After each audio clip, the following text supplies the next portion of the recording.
भेड़ियों का एक झुंड एक गोरिल्ला का शिकार कर रहा था। जैसे ही गोरिल्ला उनका खाना बनने वाला था, वह जानबूझकर एक चट्टान के किनारे तक दौड़ा और दूसरी तरफ कूद गया। लेकिन भेड़ियों ने लगातार उसका पीछा किया और जल्दी से गोरिल्ला को घेर लिया। भेड़ियों को अपने दांत दिखाते और पास आते देख गोरिल्ला ने नाटक करना बंद कर दिया और गुस्से में अपनी छाती पीटने लगा, लड़ाई के लिए तैयार। उसी समय एक भेड़िया बेसब्र होकर किंग कांग को काटने की कोशिश में झपटा, लेकिन उसने अपने पैरों के नीचे जाल का अंदाजा नहीं लगाया था और तुरंत उसके दिल में घुस गया। किंग कांग जो ताकतवर था, उसने एक पेड़ का ठूंठ उठाया और उसे जाल में फेंक दिया और अपने पहले के भेड़ियों द्वारा छोड़े गए एक बड़े पत्थर के जाल का इस्तेमाल करके पीछा कर रहे ज्यादातर भेड़ियों को दफना दिया। अपने साथी की लाश अपनी आंखों के ठीक सामने होने के बावजूद बाकी भेड़ियों ने जाने से मना कर दिया और हमला करने की तैयारी कर रहे थे। लेकिन फिर उन्होंने देखा कि किंग कांग ने अपने साथी की लाश को 2 टुकड़ों में फाड़ दिया था। उस डरावने सीन के बारे में सोचकर बाकी भेड़िए भले ही दुखी थे, उनके पास जाने के अलावा कोई चारा नहीं था। उसकी बुरी बदबू की वजह से किंग कांग ने पहले खुद को साफ किया। वह अभी अभी अपने रहने की जगह पर लौटा था और लंच का मजा ले रहा था, लेकिन हाल ही में उसकी भूख कम हो गई थी। ऊपर बाएं कोने में बुरी तरह से खराब गड्ढे ने उसकी खाने की इच्छा बहुत कम कर दी थी। जब कांग का ध्यान भटक रहा था तो अचानक एक मगरमच्छ आ गया और उसका खाना छीन लिया। कांग मगरमच्छ को सबक सिखाने का इरादा रखता था, लेकिन तभी उसे अचानक कई दहाड़ें सुनाई दी। आवाज की रेंज से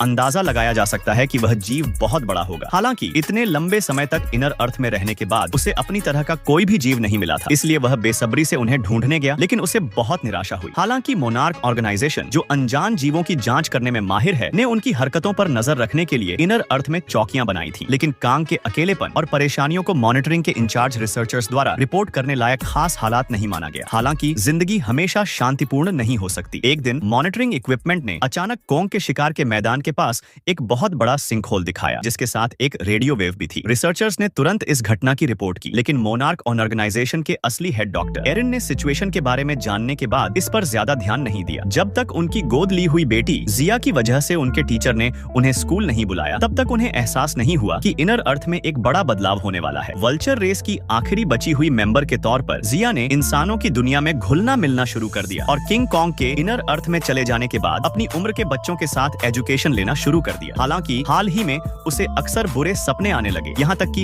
एग्जाम के दौरान भी उसका दिमाग बर्फ के टुकड़े गिरने और पिरामिड जैसे स्ट्रक्चर की तस्वीरों से भर गया। जब टीचर ने उसे जगाया तो उसने पाया कि उसकी डेस्क और एग्जाम पेपर पर कुछ लिखा हुआ था। और भी अजीब बात यह थी कि ये ग्रेफिटी और इनर अर्थ से निकलने वाली अजीब जियोथर्मल वेव्स काफी हद तक एक जैसी थी। उस रात आउटपोस्ट के मॉनिटर पर अचानक एक अनजान जीव की परछाई दिखाई दी। इस बीच गहरी नींद में सो रही जिया एक बुरे सपने से जाग गई। उसकी परेशान हालत देखकर एरिन ने जांच करने का फैसला किया। अगले दिन वह फ्लोरिडा गई और बर्नी से मिली, जिसकी सोच अजीब थी। बर्नी ने मेचागोडजिला के खिलाफ युद्ध में अहम भूमिका निभाई थी, लेकिन मोनार्क ने उसके शामिल होने की पुष्टि नहीं की थी, जिससे उसके कई ब्लॉग फॉलोअर्स कम हो गए। फैन को ऑनलाइन स्कैमर भी कहा गया। आयरीन का मकसद सुनने के बाद बर्नी ने मदद करने की इच्छा जताई, इस शर्त पर कि वह उसके ऑनलाइन बयानों के लिए काफी सबूत इकट्ठा करने के लिए इनर अर्थ जाए। जैसे ही आयरीन ने इस पर कड़ी आपत्ति जताई, उसके फोन पर अचानक अलार्म बज उठा। इसमें दिखाया गया कि गॉडजिला, जो कोलोसियम में सो रहा था, अचानक पागल हो गया था और उसने आयरीन से कमांड संभालने के लिए बेस पर लौटने की मांग की। आयरीन को जाने के लिए पैकिंग करते देख बर्नी घबरा गया और कहा कि शर्तों पर बातचीत की जा सकती है। फिर उसने आयरीन को यह कहते सुना कि वह किसी भी बात के लिए मान जाएगी, बस उसे ग्रेफिटी और रेडियो तरंगों के बीच का कनेक्शन समझ लेना चाहिए। इससे पहले कि बर्नी अपने सरप्राइज से उबर पाता, उसने खुद को मोनार्क के बेस पर पाया। सर्विलांस फुटेज से पता चला कि गॉडजिला कोलोसियम छोड़ चुका था और एक नई जगह की ओर जा रहा था। किसी को नहीं पता था कि वह क्या करने वाला है, लेकिन गॉडजिला की समस्या हल होने से पहले इनर अर्थ से हलचल हुई। कांग अचानक इनर अर्थ के रास्ते से बाहर निकल गया। गॉडजिला के साथ अपनी पिछली जिंदगी मौत की लड़ाई को याद करते हुए वह अचानक फिर से प्रकट हुआ और पागल हो गया। तीसरे विश्व युद्ध के फैलने के डर से सबका दिल बैठ गया था। किस्मत से किंग कांग इंसानों की दुनिया में लड़ने नहीं बल्कि मदद मांगने आया था। जैसा कि पुरानी कहावत है, दांत का दर्द कोई बीमारी नहीं है, लेकिन जब यह दर्द करता है तो बहुत ज्यादा होता है। ताकतवर किंग कांग भी इससे बच नहीं सका। यह तय करने के बाद कि किंग कांग का हमला करने का कोई इरादा नहीं है, बेस ने तुरंत इलाज शुरू कर दिया। वे डेंटल एक्सपर्ट ट्रेप को लाए। एक सेडेटिव स्प्रे के एनेस्थेटिक असर में किंग कांग जल्दी ही गहरी नींद में सो गया। फिर ट्रैप स्पेसशिप से उतरा और खराब दांत को कसकर बांधने के लिए स्टील ब्लू का इस्तेमाल किया। यह स्टेप मुश्किल नहीं था, लेकिन इसके लिए किंग कांग की सांस को सहना पड़ा। आखिर में जैसे ही पायलट ने स्पेसशिप स्टार्ट किया, पूरा खराब दांत जड़ से उखाड़ दिया गया और दांत दर्द से बचने के लिए ट्रेप ने किंग कांग में एक स्टील का दांत लगाया, जो इतना मजबूत था कि आईफिल टावर को काट सकता था। ट्रेप और एलिन्स एक दूसरे को कुछ समय से जानते थे। दोनों जिया की अभी की हालत को लेकर परेशान थे। उन्हें चिंता थी कि मॉडर्न समाज में घुल मिल न पाने की वजह से उस पर बहुत ज्यादा साइकोलॉजिकल दबाव पड़ रहा रहा है। जब दोनों इस बारे में बात कर रहे थे, बर्नी को एक नई खोज हुई। जिया की ग्रेफिटी और अंदर की धरती से आने वाली अजीब रेडियो तरंगे आने वाले संकट का इशारा कर रही थी। यह एक परेशानी की कॉल है, एक साइकिक एनर्जी SOS। अगर आपकी बेटी ये निशान देख रही है तो वहाँ नीचे कुछ है, मदद के लिए एक कॉल। उन्हें लगा कि उनके लोग बोल नहीं सकते